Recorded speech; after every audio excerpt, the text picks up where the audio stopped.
Hello everyone. आज मैं आपके साथ काढ़ा बनाने की रेसिपी शेयर करने जा रही हूँ। तो हमें काढ़ा बनाने के लिए जो चीज़ें चाहिए वो पहले देख लेते हैं। हमें चाहिए अदरक, हाफ स्पून, नमक स्वाद अनुसार, काली मिर्च पाउडर, दालचीनी पाउडर, हल्दी, तेज पत्ता, तुलसी पत्ता और गिलोई और कुछ लौंग क्रश करके मैंने ले लिया। यहाँ मैंने आधा लीटर पानी ले लिया है जिसमें मैं सारी चीज़ों को डाल दूँगी।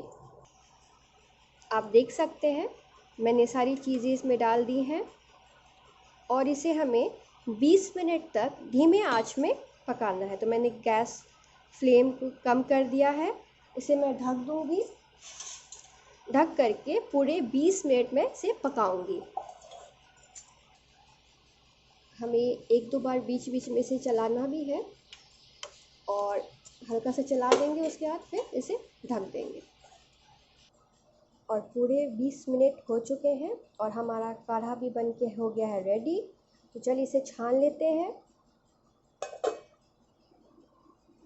ये देखिए हमारा काढ़ा बन के हो गया है रेडी और मैं इसमें थोड़ा सा घी मिक्स करती हूँ।